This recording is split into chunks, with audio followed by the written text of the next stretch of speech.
Welcome. Olusola Yusuf kò ní ìdí ariwo ọjọ́ Tuesday ló máa pé 7 days wà wá rí wa wò bí ìran inú mi dùn pé ó sọ pé àwọn lọ́ọ̀yà pọ̀ lọ́dọ̀ yín wọ́n ń ṣiṣẹ́ ẹ̀yin ọmọ Nàìjíríà rere ẹ dákun nítorí tọ́lọ́ ẹ mọ́ disappoint mi ẹ mọ́ dojú tì mí gbogbo ẹ̀yin tẹ́ bá fẹ́ ràn wá lọ́wọ́ lórí ọ̀rọ̀ tó wà nílẹ̀ please get in touch with me on my WhatsApp ẹ jẹ́ ká bẹ̀rẹ̀ sí ìrànlọ́wọ́ tẹ́ bá mọ̀ pé lè ṣe fún wa financially ẹ̀rí wa wọ́n ti ní àní kankan àní àwọn ní gbogbo lọ́ọ̀yà wọn ṣiṣẹ́ lábẹ́nu kò sí wàhálà ṣùgbọ́n tó bá ti já wípé lóòótọ́ wọn pé wọ́n parọ́ mọ́ Ìbùkún ni Ọlọ́run máa vindicate Ìbùkún torí lédè yẹn náà ní ọjọ́ iwájú tiẹ̀ ó ṣe máa ṣe rere ní ayé ó ṣe máa lọ́kọ ó ṣe máa bímọ òní ló máa pètàn ńlá ọ̀tá ló ṣe mọ̀ pé àná ló pètàn òní á pètàn ńlá nítorí ìtàn tí òní máa kọ fún ọ̀la òun ló jẹ́ kí Ìbùkún gbé ìgbésẹ̀ tó máa gbé ọ̀rọ̀ tó wà nílẹ̀ pásítọ̀ Gabriel kọ́ ló ṣàlẹ́yìn lọ sí pásítọ̀ Gabriel ti gba Jésù pásítọ̀ Gabriel ní pásítọ̀ Ìbùkún ò kì í ṣe pásítọ̀ àbí Ìbùkún sọ pé pásítọ̀ Ìbùkún lórúkọ tó so pásítọ̀ Gabriel ló gba ìpè òun ló gba ìpè òun ni Ọlọ́run pèpè máa bọ̀ ó sínú ọgbà àjàrà ó Adémọ́lá Ọlásùnbọ̀ ó yá máa bọ̀ ó wàá jẹ́ ìpè Ọlọ́run wá di pásítọ̀ ṣé Ìbùkún sọ pé òun ti di pásítọ̀ ni kò ní ìdíṣẹ́ lọ́rọ̀ tó wà lẹ́yìn yóò le Ọlọ́run á ran àwa náà lọ́wọ́ ọ̀rọ̀ tó wà lẹ́yìn ó simple gan n tó bá ti simple kò sí nǹkan tá a fẹ́ sọ fún ju pé ó simple náà lọ ìjà lè ṣe kí ní Olúṣọlá tó possible ká gbé 30 million naira ní wípé client yẹ kó gba lẹ́tà tá a lè gbélẹ̀ ká tiẹ̀ ṣe blogger belt naira belt wà tá a bá rí ẹni tá a lè gbé 30 million lẹ́ẹ̀fọ́ wọn láì tó bá jẹ́ pé mo jáde tó ní o sọ pé èmi wá ń parọ́ fáwọn àwọn followers mi èmi tan àwọn èèyàn èmi ń gbérọ́ wá sórí social media mo fẹ́ wọlé tó ń gbérọ́ wá because at the end of the day ibo ló fẹ́ fojú sí tó bá rí pé client ẹ gba lẹ́tà kó ń parọ́ fún wọn gangan fúnra rẹ̀ ni gbé 10 million lẹ́ẹ̀ ká gbé 10 million lẹ́ẹ̀ tí client ò bá gba pépà mo fi gbogbo tí mo bá ní gbèsè ayé mo fi búra máa fún ní 10 million naira yẹn tí ò bá gba ìwé mo tó bá gba ìwé máa gba 10 million naira yẹn tó bá gba lẹ́tà máa fún ẹni tó bá gbá pé ká ní pé kò gba lẹ́tà tó mo ń parọ́ máa fún ẹni 10 million naira ṣé ká lọ tí ò lè bá mi bet tó bá ní 10 million gbé 5 million lẹ̀ gbé 5 million naira lẹ̀ àbí ká jọ gbé 10 million naira lẹ̀ ká gbé fún yàn tó wà lóṣà mo expect wípé bó o ṣe máa ń ṣe lórí social media mo fi pé bóyá àlejò yẹ kó gba wájú school kọjá pé ó yẹ kó kàwé tó bá ti kàwé tó bá ti wà láàbùrọ̀ èèyàn máa ń step up ni tí nǹkan báyìí bá ṣẹlẹ̀ ṣó fi pé mi màá wá so lò máa parọ́ mọ́ Muyideen ìṣà èmi mo expect pé kó o tiẹ̀ ní ok lẹ́tà yẹn ẹ bá mi wò dáadáa ṣé phone number lọ́ọ̀yà yẹn wà ń bẹ̀ I expected you to put it through a phone you understand just put a call. Okay, let me just put the phone, a call, let me just call this man, let me see if truly, okay, who is lying, let me just confirm, let me make my inquiry, you see, you know that kind of a thing. Just put the phone through. Be lawyer, I mean, come on, you never know address in it. Address in it exist. Because I'm expecting you, or no. What she find this, go to Charlie, I'm talking about the barely a lower, man, she find this here. That is what I normally do. Oh, gbọ́dọ̀ gbogbo mama ti gbé wá fún ẹ lóde mama àgbà kò lè kó máa gbà náà èèyàn dẹ̀ wá gbé lọ́bù wọ́n wá fi bóbú ẹ̀ mọ́lé wà á dẹ̀ gbà wọ́n dẹ̀ gbérọ́ wà á máa túbọ̀ tàbí olùbọ̀ ìwọ náà máa bá wọn broadcast irú nǹkan báyìí investigation wo ni wọ́n ṣe wọ́n expect ẹ kó put a call through hello ẹjọ́ tani mo bá sọ̀rọ̀ ẹjọ́ ṣé lọ́kìnní kan wà bẹ́ẹ̀ ẹjọ́ kíní kan o lè rán yan lọ ní o láwọn fans ní Ìbàdàn ṣórí mo ṣe wà gbogbo nǹkan tó sọ ẹ tó ń bá bàtà ọmọ lọ́mọ jẹ́ nítorí nígbà tó fẹ́ fọpa nígbà tó fẹ́ ṣe kó wọ́n bá a kú ẹni wọ́n ti ṣe kíní kan ìwọ́n ṣe jáde ṣórí mo kí n bá tèèyàn jẹ́ Ọlọ́run níwájú Ọlọ́run àtọ̀nà lẹ́nu ìgbà tí mo bẹ̀rẹ̀ tí mo ṣe tí mo máa ń jáde tí wàá máa búmi kò sí information ẹ̀ tí mi ò ní lọ́wọ́ gbogbo bó ṣe gbé nídìí àpè tó ní supreme salon kò sí nǹkan kan gbogbo ìrìn àjò ẹ nígbà tó máa má rí bó ṣe bímọ kí ló ṣẹlẹ̀ relationship ẹ kò sí nǹkan tí mi mọ̀ njó gbọ́ rí lẹ́nu mi pé mo wá sí social media mo fẹ́ fi bú ẹ mi ì lè fi bú ẹ mo believe pé pásítẹ̀ ni àwọn ará àbí ìwọ̀n nílẹ̀ tẹ́jọ gbé nídìí àpẹ wọ́n kẹ́ni touch pẹ̀lú mi tẹ́jọ wá ní Adéníran street kò sí nǹkan tí mi ò mọ̀ I am telling you for free tí bá jẹ́ pé wọ́n máa fi ń ba tèèyàn jẹ́ ni màá ti máa rù kiri màá ti máa sọ màá ní mo fi ń bú ẹ mo ní mo bá mi sọ mi ò lè fi bú ẹ sísá mi that was your past mi ba tèèyàn jẹ́ if I cannot come out pé gbogbo nǹkan tí mo wá ti máa sáré gbẹ́jẹ́ la ìjọba ni mo gbá kí n máa ní mo sọ̀rọ̀ sí ẹ ó yẹ kó mọ̀ pé mi kì í ṣe pé mo ní intention láti bá ti Muyideen jẹ́ tí n bá fẹ́ ní intention láti bá ti Muyideen jẹ́ Muyideen gbà ní kọ́kọ́ ní kó wá síta pé kó apologize you know to allow peace to reign ní gbogbo nǹkan tí mo ṣe gẹ́gẹ́ bí abẹ́ ọmọ ṣùgbọ́n tí client ẹ bá stubborn tó fẹ́ prove pé bóyá òun wise àfi mú dánrin wọ́n á wọ̀n fún tó bá dán èmi kàn bẹ̀yìn ni kẹ́ ẹ bá kó ẹ̀rí ẹ̀ dání ẹ máa ṣa ìrí ẹjọ́ èyí náà ó ṣojú mi kòrókòrò wà láìwọ náà lè káwọ́ pẹ́yìn kó sọ pé ó ṣojú ẹ kó sọ tẹnu ẹ jọ mo fẹ́ sọ kíní kan fún ẹ mo wish kó bá mi ṣe Olusola kékèsí lè dùn dáadáa you said your client said pé mo parọ́ ni mo ò gbàwé kankan wípé ó sọ pé forgery ni ó ní wọ́n impersonate pé wọ́n ṣe forgery fún kínní ni signature wàbí àti forgery àti impersonation àti kínní kan àti gbá àtàwọn jọ torí tọ́ náà ní kí client ẹgbẹ́ lọ sí máìkì kó bá wa sọ mo ní divorce kó sọ wípé lọ́ọ̀yà parọ́ mọ́ òun jọ ṣe lè bá mi ṣe yẹn jọ lórí Ọlọ́run jọ Olúṣọlá please I beg you jọ bá mi ṣe jẹ́ kí client yẹn kó wá sọ níta gbangba má bàa sọ ìwọ má jágbẹnu sọ ìwọ pè sórí ṣó ẹ mo kàn nídìí kó sọ pé òun kọ́ ní wọn fún onílẹ́tà pé wọ́n parọ́ ni kó wá sọ pé lọ́ọ̀yà yẹn fọ́ọ̀jì signature òun ni jọ torí tọ́lọ́ jọ kó lè dùn ní Olúṣọlá please if you can do this to me baby I will love you forever I will continue to love you and I will continue to love you I will love you forever please just do this for me Olúṣọlá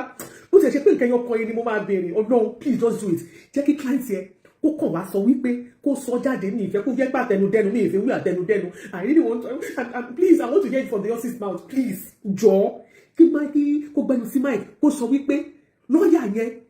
ó fọ́ di signature òun ni kó fẹ̀sùn kàn lọ́ọ̀yà jọ torí Ọlọ́run Olúṣọlá if you can do this màá mọ̀ pé no really orí òtítọ́ ló wà tó bá lè ṣe kí client yẹn sọ̀rọ̀ ó ní lọ́ọ̀yà àpárọ̀ mọ́ òun ni kó wá sọ pé lọ́ọ̀yà forgery signature òun kó wá sọ pé impersonation and forgery and impersonation àbí ìrẹsà kó sọ yẹn kó wá sọ jáde kó sọ bẹ́ẹ̀ pé lọ́ọ̀yà kó fẹ̀sùn yẹn kan lọ́ọ̀yà jọ tó lè ṣe fún mi lọ́tọ̀ yọ̀ tó bá lè ṣe Olúṣọlá tó bá lè ṣe inú mi á dùn ara mi á yá jọ obìnrin please if you can do this Ọlọ́run inú mi á dẹ̀ dùn mimic master mimic master ṣé rí gbogbo tó tiẹ̀ sọ pé wọ́n tiẹ̀ pé wọ́n mimic òun kékeré nìyẹn ìyẹn àwọn tó máa fẹ́ àwọn communications ká ní pé ó dùn mí tí Àgbàlá sọ pé kí òun gba Jésù gbogbo àwọn kiri wọ́n bá wa prove gbogbo ẹ̀ wọ́n bá wa gbé jáde síta ìgbà tí so ebi kan rò pé èyí tẹ̀lé for real èyí tẹ̀lé èyí tẹ̀lé adé ìgbéràn lẹ́yìn lọ́wọ́ ẹ̀dẹ̀ máa gbàgbọ́ did you think how be daft láti wá sórí ìkànnì táwọn ayé láti lórí social media kí wọ́n máa parọ́ mọ́ Muyideen àwọn people pé ó lè wò bá lẹ́tà máa parọ́ ni o ẹgbẹ́ yìí lẹ́tà jáde o ó ní signature ń kọ́ o ó ní wọ́n fọ́ọ̀jì ẹ̀ ni o ó ní fọ́jírì ni o ó ní impersonation ni o wọ́n ní wọ́n fọ́jírì àlùrọ̀ kíní kan ló ti ẹ̀ pé fọ́jírì àǹkí ló pè ẹjọ́ ẹran mi létí kí ni wọ́n ló pè náà fọ́jírì àǹkí ni ẹjọ́ torí ìtọ́ náà mo bẹ̀ yín ni Madam Olusola ṣàpọ̀kọ̀ méjì ni mo bèrè fún sí mo number one tí mo kọ́kọ́ wáyé mo kọ́kọ́ máa ká máa rí yẹ kó wáyé ni wípé mo fẹ́ kó jáde síta ẹ gbé sórí show yẹn pé ẹ jẹ́ kó bá wa sọ̀rọ̀ kó sọ gbogbo àwọn Nàìjíríà rere kó sọ gbogbo àwọn Nàìjíríà rere wípé signature ńkọ́ wọ́n fọ́ọ̀jì ẹni pé lọ́ọ̀yà parọ́ mọ́ ni pé lọ́ọ̀yà fọ́ọ̀jì ẹni kó jáde kó sọ pé lọ́ọ̀yà fọ́ọ̀jì signature ni ẹ jọ tó wá pọ̀ jù kó sọ ni bó ti sọ fẹ́ yìí àwọn ò gbọ́ àlẹ́ àlẹ́ gbà yẹn wọlé kó sọ bẹ́ẹ̀ nígbà tí ìṣe rédíò asọ̀rọ̀ máa gbèsè ẹ jẹ́ kí ó sọ ẹ pé ẹ gbé sórí ṣòkó tún sọ ní tó bá sọ fún yẹn kọ̀rọ̀ lẹ́ti sọ ó lè dìnnà ó máa sọ pé irọ́ ni pé àdéhùn ló máa sọ pé Olúṣọlá pé ó parọ́ mọ́ òun ni tí wọ́n gan bá fẹ́ sàn pé ó parọ́ mọ́ please gbé sórí ṣó ẹ kó fẹnu ara ẹ sọ wípé wọ́n parọ́ mọ́ òun ni forgery wọ́n ní forgery ní forgery Muyideen call it for her okay forgery ó ní forgery ní God bless you Samson ní wàá ṣe wà délẹ́kẹ̀ forgery ẹni kó jáde síta kó sọ pé lọ́ọ̀yà yẹn ó ṣe forgery ó forgery ó forgery yẹn ẹ má bínú ẹ̀yin tẹ́wà lórí ẹsẹ̀ ní gbọ́ngbà tẹ́wà lórí ẹ̀yin tẹ́wà lórí YouTube ẹni kó jáde ṣé ẹ̀ gẹ́ẹ̀tì mi èmi mọ̀ bóyá ẹ̀ gẹ́ẹ̀tì mi ṣá ẹ jẹ́ sún screen ni wọ́n bí dáadáa mo fẹ́ máa rẹ́yìn tó mo fẹ́ rójú ẹ̀yin tẹ́wà ní YouTube kí lè máa kí yẹn kí lè máa wo kọ́mẹ́ǹtì yín Anna Adéògùn Adéẹ̀yọ̀ Gabriel Adébáyọ̀ Ọmọ́tọ́lá Adégbìtẹ́ Adémọ́lá God bless you ẹ jọ̀ọ́ torí tọ́lọ́ ṣe pé mo ti di Olúṣọlá please bring your clients online ẹ gbé wá lórí live yìí adẹ̀fẹ̀ gbọ́ kó sọ pé forgery kó sọ wípé lọ́ọ̀yà yẹn ó ṣe forgery ni o pé lọ́ọ̀yà ló forgery orúkọ òun signature òun ò gba lẹ́tà o kó fẹnu ara ẹ̀ sọ kí sì á sì wá dùn sí ẹ má wọrí ẹni kó bá ń sọ ẹlẹ́ẹ̀kejì Olúṣọlá èmi ní ìdí owó ọlọ́run aṣọ kí ni wàá ta bíríìjì ní Amẹ́ríkà ní ìdẹ̀wà kó snow já gbé 30 million lẹ̀ blogger belt ọ̀tọ̀ ní náírà belt ẹja ṣe blogger belt or speaker belt àbí kí la máa pè Facebook belt ní òtẹ́ mọ́ta máa pè oh my God ọba dínà àbí kí àdéjẹ́ wà kí ni ká pè náà o èyí tẹ́ ẹ̀jẹ̀ sọ ẹ kọ́ mi náà ṣe speaker belt ni or blogger belt or Facebook belt cyber belt ẹ jẹ́ ká pè ṣe cyber belt ló dáa ẹ jọ̀ọ́ ẹ kọ́ mi kí la máa lò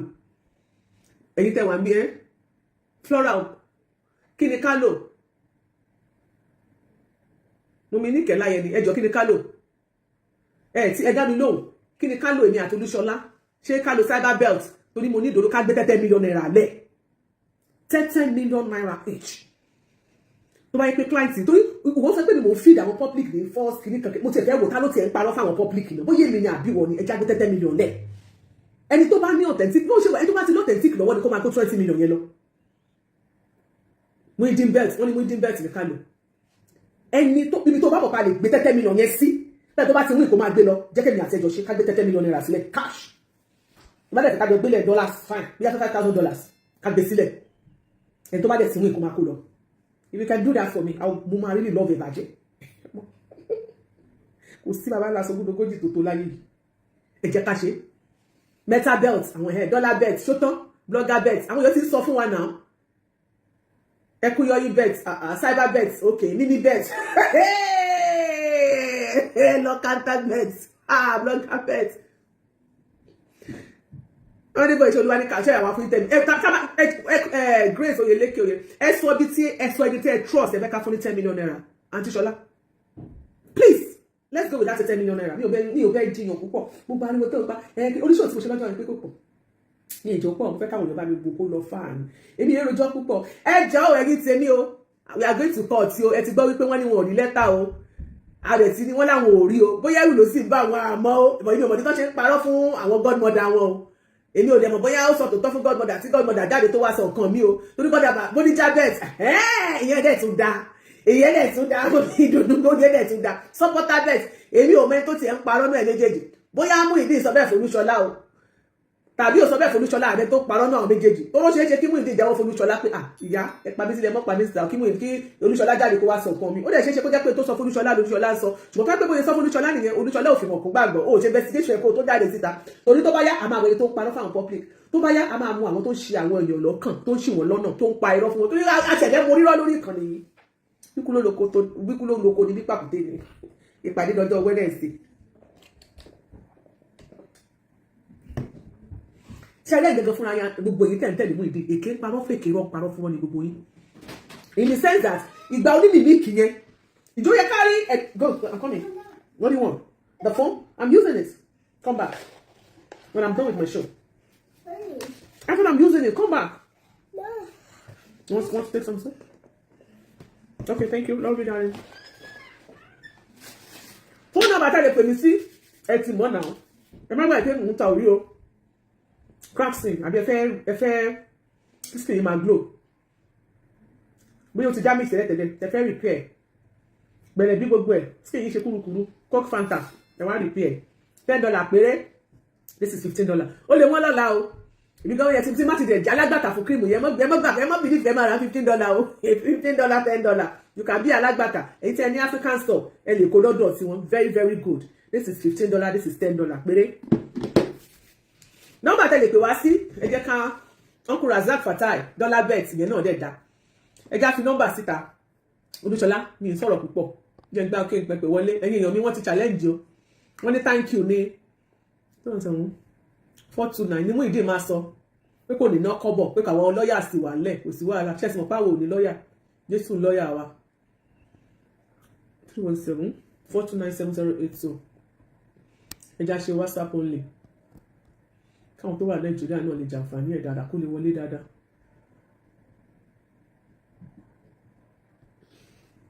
So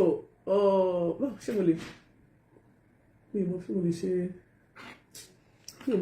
mo lè fi fóònù fi nọ́mbà sí ṣá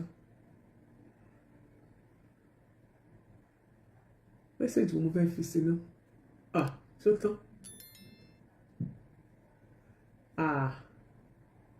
mi ti tẹ nǹkan o wàláì mo ti tẹ nǹkan ok ó ti padà bí tí mo ti wá kí n fi nǹkan mo fẹ́ táìpù ní o ṣúgà àjà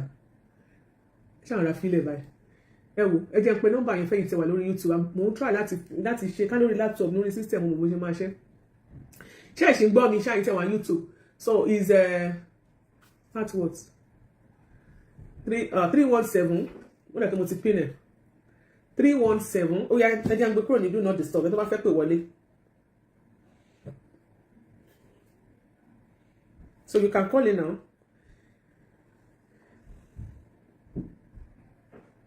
317 317 429 7082. Uncle, mo fẹ́ wá sí Nàìjíríà lẹ́yìn ọ̀pọ̀lọpọ̀ ọdún tí mo ti lò nílẹ̀ Amẹ́ríkà. Ó sọ pé kí n padà dáyálégbé nílẹ̀ Nàìjíríà. Ọ̀kan nìyẹn sà. Mo lówó lẹ̀ lọ́wọ́. Mo dẹ̀ ti ṣetán láti kó parí láàrin ọdún kan. Bó ti ẹ̀rù ń bà mí, Uncle, láti kówó ralẹ̀ torí àwọn onírọ́. Inú mi dùn kọ́ sọ̀rọ̀ lọ mí. Iléeṣẹ́ kan wà tí mo lè gbà ọ́ níyànjú kó ralẹ̀ níbẹ̀. Landness Homes and Properties. Mo mọ̀ bóyá tó ralẹ̀ bẹ́ẹ̀ o tó ti kọ́lé wọn parí. Ibo ni wọ́n nílẹ̀ sí tí kì í ṣe ní agijù. Ilé wọn níbàdàn kò jìnnà sí ìgbóhùn government secretariat Ìdó market ọjọ́ Amibara ẹgbẹ́ òjìnnà sí Taiso Láàrin College of Education ṣètò súnmọ́ Lẹ́kì International Airport lẹ́kọ̀ọ́ débẹ̀ sanwó lẹ̀ gba location kó máa ṣiṣẹ́ lọ lórí ilẹ̀ Ìbàdàn office first floor Kilimanjaro building opposite ọjọ́ bus terminal ọjọ́ Ìbàdàn Lagos office and cost shopping complex along Lekki Ẹ̀pẹ́ expressway adjacent ID supermarket Lagos telephone 09066989877 tàbí 090585620. By next week lágbára Ọlọ́run máa credit account yín. Landness Homes and Properties ibẹ̀ ló ti lè ralẹ̀ tó fọkànbalẹ̀. ẹ ra ilẹ̀ ní ọ̀dọ̀ wa ní Landness Homes and Properties ẹ ra ilẹ̀ ànílẹ̀ ní Ìbàdàn àní ní Èkó àní ní Ogun State wà lábẹ́òkúta ẹ kàn sí wa kẹ́yìn náà mọ̀ pẹ̀lú wa ló fún wa ṣe kì í ṣe ni ẹ má gbàgbé káàtì olówó iléeṣẹ́ ṣé bọ́tà yìí mass cosmetics ẹ bá wọn mass collection mi so tẹ bá ti bá wọn dòwò pọ̀ yìí náà mọ̀ ìpè nǹkan tó dáa ní ṣé bọ́tà the shea butter moisturizing cream ni very very good ó ní mò ń lò mo sọ fún yín very nice ó lóun kì í ṣe tí ẹ fi para tí ẹ mọ̀ wá kí ló ń jẹ́ ẹ mọ̀ wá perfume ó wà okay so ẹ lò ó so ẹ̀yin tẹ́ bá fẹ́ pè nọ́mbà tẹ́ lè pèsè ẹ̀yin tẹ́ wà lórí YouTube ẹ tó bá lè bá mi type ẹ mo máa pin ẹ lórí YouTube ẹ bá mi type +1 317 429 7082 +1 317 429 7082. Okay, I didn't mommy ni ẹ fẹ́ méjì èwo lẹ fẹ́ ńbẹ̀ this is $15 and this is $10. Fún mi fún Kẹ́kọ́lá wọlé God bless you.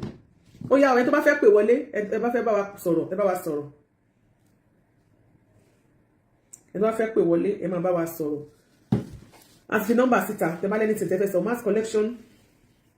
number 862-755-0438 for the ori for the shea butter.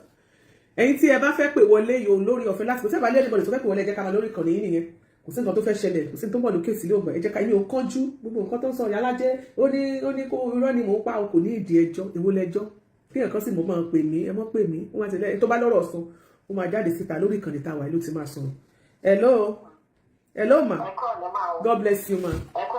ẹ kúrò lẹ́ ma yes ma àmín yes ma lórí ètò tá a gbọ́ bẹ́ẹ̀ ni ma ìgbà tí Ṣọlá Yusuf ṣe program ní àná ìgbọ̀ dáadáa okay ṣé nípa bá kò tó gbọ́ àwọn content yẹn ẹni pé woman yẹn ti ń dọ́gbọ́n ju ara rẹ̀. bẹ́ẹ̀ni. ẹni tó bá farada kò gan dáadáa. bẹ́ẹ̀ni. ó tó pé woman yẹn gan fi ń wò pé bóyá bọ́ọ̀ yẹn kan kò nàpọ̀ fún wọn kò nàpọ̀ fún wọn because ó sọ nínú ọ̀rọ̀ ẹ̀ ó ní tó bá ṣe pé irọ́ ló pa lọ́yọ̀ wọn ni wọ́n ń gbé ẹ̀. ó lágodi ló lọ síréètì. ó ti ń dọ́gbọ́n ju ara rẹ̀ kó tẹ́ tó máa gbọ́ nínú nǹkan tí Ìbukun sọ yẹn tí ò ní ju orí ara rẹ̀ kò sí gẹ́gẹ́ bí ohun tẹ́ ẹ̀kọ́ lẹ́ẹ̀kan ẹni ìwọ nìkan ni ó kù. tó bá ṣe pé tó ní ọpọlọ tó ní ọgbọ́n ni ó yẹ kó jókòó báyìí kí lóun fẹ́ gbà nínú ọ̀rọ̀ yìí. ṣé mo ta ní ìmákọ̀ wò pé ta ló ń parọ́ ẹ má dà wá lọ́pọ̀lọ́ ọ̀rọ̀. ó fẹ́ dà wá lórí nínú àwọn òde ní máa sọ̀rọ̀ púpọ̀. ó tiẹ̀ gangan àwọn gan ti níbi tọ́wọ́ ọ̀fíìsì because báwo wá ṣe bẹ mẹ́ta tó wà tó parọ́ fún ṣé èèyàn máa parọ́ fún lọ́jà àná ni tó wá tọ́pọ̀ ìgbà níta bẹ̀rù màá kan ti sọ nínú ọ̀rọ̀ rẹ̀ pé tí ajé ìbàjẹ́ rẹ̀ bá ṣí wọn ẹ lórí agodi ló ń lọ. ṣé ń fẹ́ yẹn sísí fíìmù ni a ṣì ń wò ó lọ ọlọ́run wà lọ́wọ́. àmì sísí fíìmù èmi náà ọ̀sán bẹ́ẹ̀ mo bẹ fẹ́ pé ó tu ó dé bó ṣe ń tu rẹ̀ ló ń dè mí à kò mọ ibi tó nǹkan fẹ́ wà. nígbà yẹn ti ń tú ara ẹ̀ sílẹ̀ ó ti ń tú ara ẹ̀ ó ti ń de mú ìdí tí yẹn ò bá mọ̀ ó ti ń dé pẹ̀lú chaati tó ń bà yẹn ṣe ní àná pẹ̀lú nǹkan tó ṣe ní àná téèyàn bá fi òye gbé pọ̀ tí wọ́n wà ní sọ ta ló fẹ́ gbé pèsè orí ta ló fẹ́ gbé pèsè orí. kò sí o. ẹ wò ó sísè ń ṣe ìmọ̀ ní àwa jókòó àkọsílẹ̀ àbí àwa ń wòran ẹ ṣe mà ẹ ṣàmà fúnra mi lẹ̀ Wednesday wọ́n ti lá kò sí wàhálà ẹ ṣe mà ó bẹ sí mà.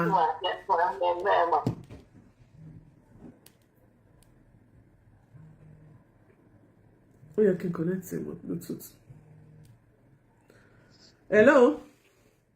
Hello, Iyalaje. Hello, my godfather. Akweto. Yes, sir, sir. Akosin. Àwọn nìyẹn o. Ọlọ́run á gbà wá lọ́wọ́ Olusola àti àwọn ọlọ́pàá. Tọ́. Àwọn ò gbọ́dọ̀ bá sọ̀rọ̀ púpọ̀. Bluetooth second device connected.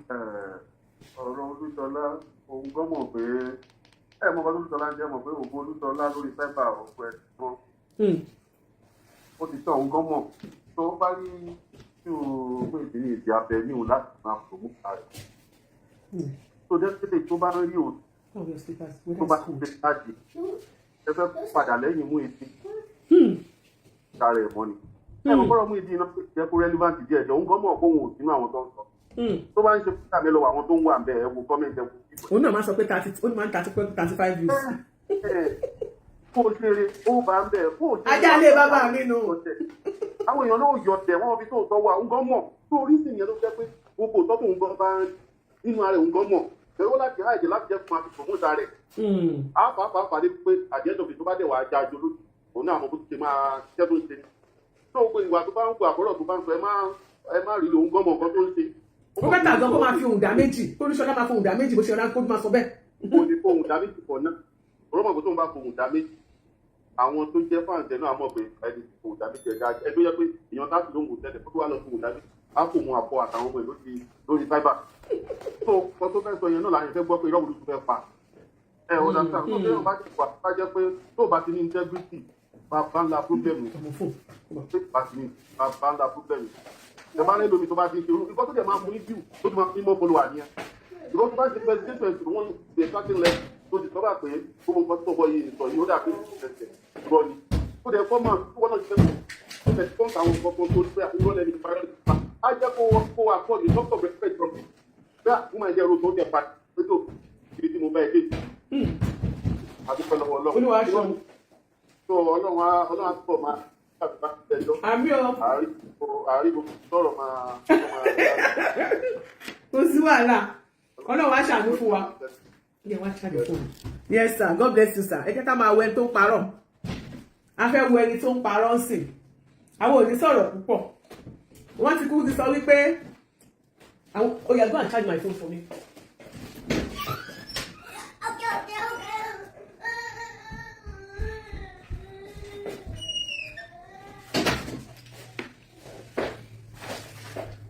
Ẹ jẹ́ káwọn ẹni tó ń parọ́ àwọn ò ní sọ̀rọ̀ púpọ̀. Tá bá ti ń sọ̀rọ̀ púpọ̀ máa dàbí ẹni pé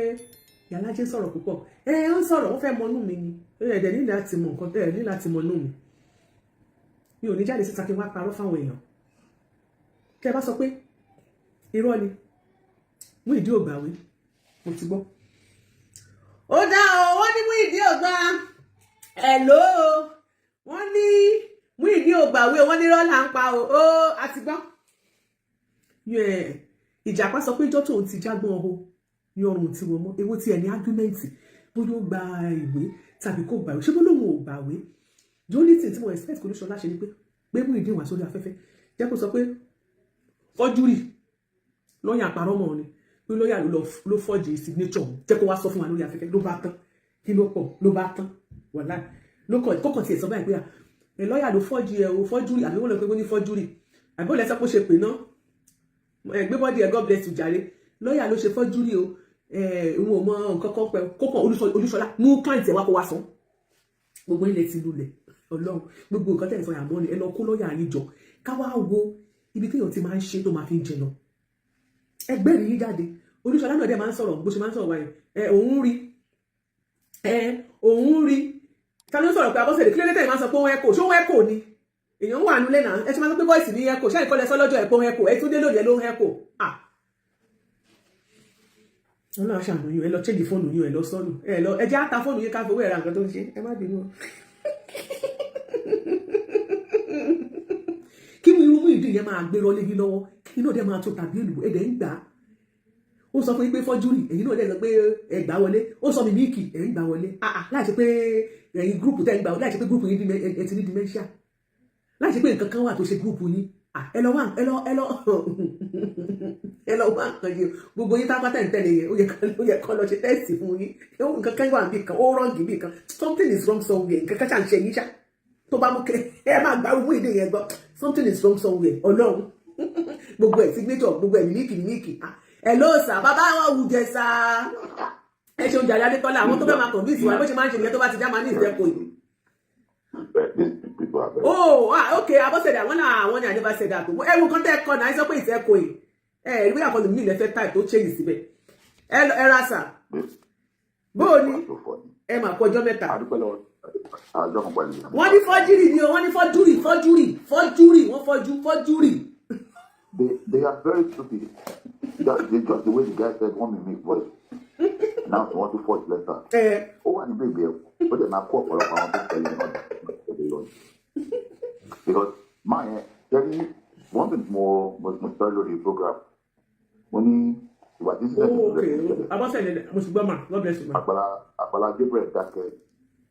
Ṣùgbọ́n iṣẹ́ tọ́lọ̀ fi ràn ó ń ṣe lọ́ọ́ dẹ̀ ń gbàdúrà. Àwọn ọ̀pọ̀lọpọ̀ èèyàn dẹ̀ tún gbàdúrà. Ẹ wá sí ìyí pé àwọn àdúrà yẹn níbi kan tó máa gbà sí. Wọ́n gbọ́ ọmọdé ṣe pé èrò kò ń bojú ẹ̀yìn. Kíákíá olúwẹ̀dẹ̀ ń fa. Láíláí. Olúṣọlá Yusuf ó jókòó sínú kọ́nà náà yàrá. Inú kúbíkù yàrá ẹ̀. Ó ń sọ̀rọ̀ nípa ìyọ̀tí pé ó ń gbé nínú táǹkì yóò tẹ̀ mọ́ bó ṣe fẹ́ rí lọ́la tó mo ṣe fẹ́ rí lọ́dún. Now the thing is Ibukun àti Ibukun ti ṣe the right thing. Ibukun ti wọ́n pé okay kíní kan máa jà sí máa jà síta. Ìbọn máa jà sí wọlá. Before you destroy me let me clear my wẹ́rẹ́ mi iná kan mọ́. Bàbá mi ò sọ pé àkóníkálukú fún gàrí ẹ̀ á lè rọ́pò gidi á lè mú kan pẹ̀lú láìpẹ́. That is it and she has done the right thing. She has done the right thing. So that ọba tí o kí ni bá ṣe tán ọmọ yẹn náà lè wẹ̀rẹ̀ ẹ̀ mọ́. Of course. Àwọn èèyàn ní fojú wo. Wọ́n ní máa fojú burúkú wà á lè rìn á lè máa yan kọ́ ikọ̀ nísọ̀fàyẹ́sì. A lè yan panda orúkọ a lè rìn a lè wíyàn òṣìṣẹ́ olórí aládùbáríkà tó máa tọ́kọ̀ àdùbáríkà tó máa lè jáde. Bọ́sẹ̀ rí eléyìí tó ń sọ̀rọ̀ ẹ̀ lórí màmá yẹn lánàá ó dà gbogbo wíìgì náà ti bá máa kọ́ lórí ẹ̀ kí ló mú wọn. Kí ni problem ẹ̀? But the thing is pé wọ́n bá ní rọ́lẹ̀ ń pa yàrá sí. Sọ pé èèyàn tó bá ní pé kí èèyàn tó ṣe 50 ebè. Tó jáde fáwọn ọ̀gbọ́n tó ló ṣe 1000. Tó bá ti jẹ 50 òtọ́ tán á máa jẹ ètò ṣẹ́kù tó yẹrọ. Kọ́ ní so irọ́ náà tó máa jẹ wọ́n fọ́júrì náà ni. Gbogbo tí wọ́n fẹ́ fọ́júrì wọ́n máa gbọ̀rọ̀ ẹ̀ gbọ́ gbogbo ló fọ́júrì.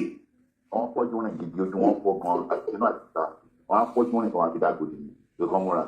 Kò sí wàhálà ìyá mi ẹ máa bí tó bọ́ lọ́rùn wà lọ́wọ́. God bless you ẹ ṣe gan. Ṣé wàá ti ẹni láti máa bá wọn jiyàn? Iyalaje wọ́n ní rálẹ̀ pa mo ti gbọ́ wọ́n ní rálẹ̀ ni mo pa èmi ò máa bá yín jiyàn. Àwa ṣàǹkà òní Sunday ọ̀la ló máa pọ́jọ́ kẹfà Tuesday ló máa pọ́jọ́ keje ó gba lẹ́tà o kò gba lẹ́tà o ó parọ́ fún yín o bóyá yín lẹ parọ́ mọ́ o àbódé ẹ̀ parọ́ fún yín o ẹ lọ tẹ̀ ń fún dáadáa ẹ lọ tẹ̀ ń fún dáadáa báwo yẹn tẹ̀ mọ́ tẹ̀ ń fún ẹ mọ́ jẹ́ kí fún ẹ túta ẹ fi ilẹ̀ Olúṣọlá ti ń fàájì àsọ wípé tó bá jẹ́ kó parọ́ fún tó jáde síta tó parọ́ fún bọ̀ mo fẹ́ kó sọ Olúṣọlá ó máa tó parọ́ pé òun ò sọ bẹ́ẹ̀ fún ẹ tó bá ti mọ̀ wá Muyideen ó máa lóun ò sọ bẹ́ẹ̀ fún ẹ ní kó wá gbẹ́nu sí máìkì lọ́dún ẹ sọ fún pé Muyideen ọ̀rọ̀ tó bá mi sọ ní kinní ní kọ̀kọ̀ tí mo béèrè lọ́wọ́ ẹ pé mo máa gbọ́ nǹkan báyìí tó sọ pé irọ́ ni wọ́n á sọ níta gbangba kó dẹ̀ sọ wípé lọ́ọ̀yà olówó ti fọ́jú rí o signature nǹkan o wọ́n fọ́ọ̀jì ẹ̀ ni pé ẹ máa rí capital letter signature nǹkan ni o kò sí signature ní kò sí signature ẹ̀ signature wò sí o ó lọ́wọ́ àdọ́dọ́ àwọn DSS ó lọ́wọ́ àlóṣogbo o ìwà ni kò tiẹ̀ ní ìdí àròyé gbogbo explanation yẹn kò ní ìdí ní kó jáde kó wá sọ pé fọ́jú rí ni ó sọ bẹ́ẹ̀ pé lọ́ọ̀yà parọ́ mọ́ kíkẹ́ sì lè dùn dáadáa tí kò lè dùn náà ni kì í ṣe pé bí àgbẹ̀kan máa wà ń bẹ̀ kó dùn náà ni wọ́n lọ́wọ́ ràn gbogbo yín lọ́wọ́ ẹ já ní sùúrù mọ́mí Adéníkẹ́ tó yẹ God bless you ẹ jẹ́ ká ní sùúrù di Tuesday ti dé tán mo sọ fún yín gbogbo tó bá yẹ ká ṣe lẹ́sẹ̀ tó tẹ̀sẹ̀ tẹ́ bá fẹ́ pè mí lórí ọ̀rọ̀ yẹn ẹ kàn sí mi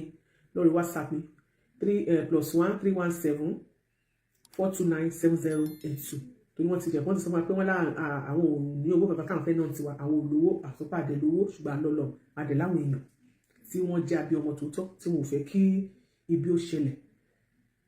tí wọn ò dẹ̀ fẹ́ kí ẹni tó jàre wọn ò fẹ́ kó jẹ̀bi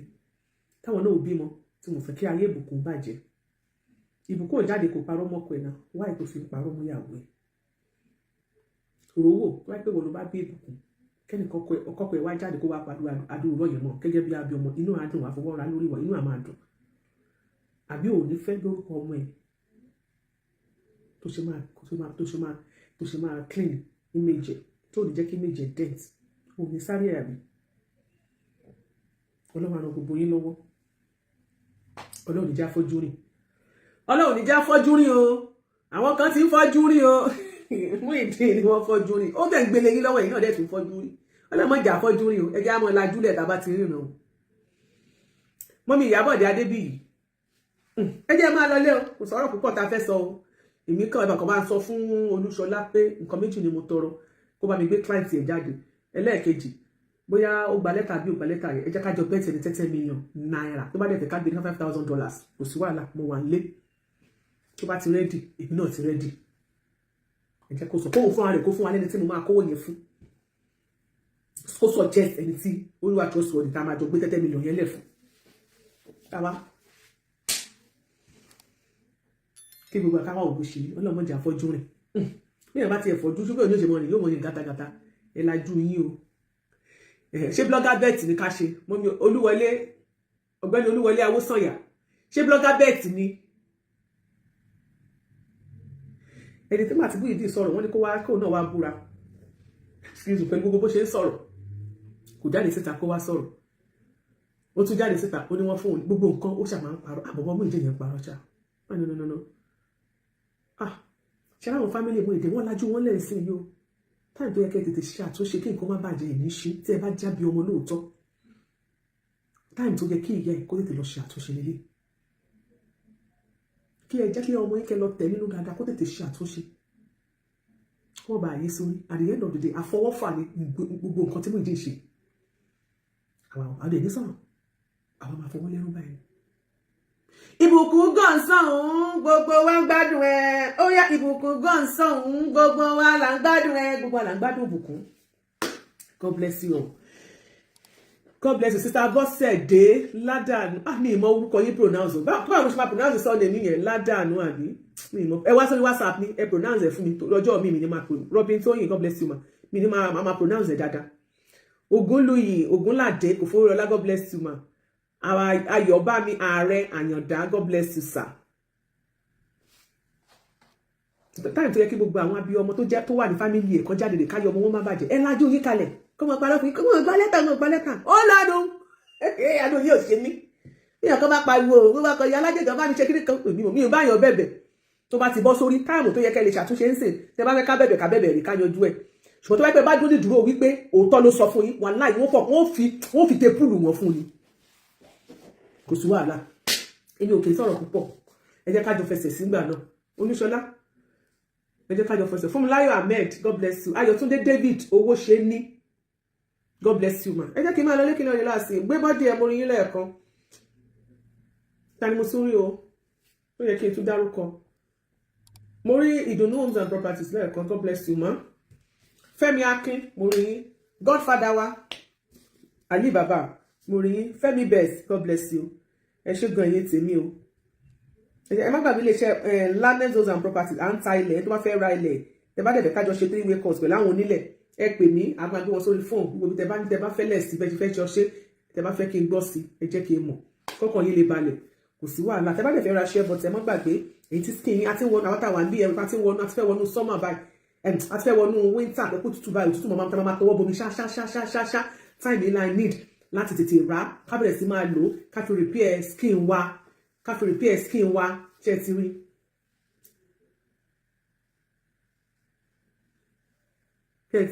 ká repair skin wa ọlọ́run á ràn wá lọ́wọ́ èyí tẹ́ ṣẹ̀ṣẹ̀ join wa ẹ máa lọ wo fíìmù ẹ lọ máa wo fíìmù ìlú yín láti bìgínì ẹ̀rìn wáìnì náà ti ṣe tán lẹ́yìn náà bẹ̀rẹ̀ bàbá wa Lateef Aláyà bí àgbà ẹ ṣe ń darapọ̀ mọ́ wa ní bàbá wa Lateef Aláyà God bless you sir you are just coming àti parí show àwa tí mo ní kẹta wá ti jáde kẹ́ tètè máa jáde God bless you ẹni tó máa fi bá mi sọ̀rọ̀ ẹ máa send ẹrú WhatsApp ẹ máa gbọ́ voice notes ẹ máa fẹ́ reply ẹ máa gbọ́ voice notes kò sí pé ẹ má fi pè bí àmì ìgbọ́ o mo gbọ́ o mo rí gbogbo voice notes yín o ẹni wọ́n fẹ́ ra share button ẹ má gbàgbé o ẹ pè sí 862-755-0438 ẹni wọ́n fẹ́ pé Láàrin homes and properties ẹ pè wọ́n sí 090-669898-77 God bless you all. I love you so much. Bye for now. Ẹ ṣé gan. Ó dàárọ̀. Ẹ jẹ́ máa lọ lékè lórí láti kí má bàa kó láàṣẹ. Bye. Ẹ̀yin tèmi lórí YouTube ẹ jẹ́ kọ́kọ́ máa fi yín sílẹ̀ kí n máa lọ ná. Ẹ jọ̀ọ́ ẹ bá mi subscribe sórí YouTube channel mi. Ẹ̀yin tẹ́ wà lórí Facebook ẹ lọ bá mi subscribe sórí YouTube channel mi. Fún mi Iyalaje Culture náà ni. Ẹ jọ̀ọ́. Bye for now. I love you all. Ayọ̀délé Akíndù tirẹ̀. Tí màá kó náà ṣe má bínú. Lover of Christ. God bless you. Julius Eluchakin,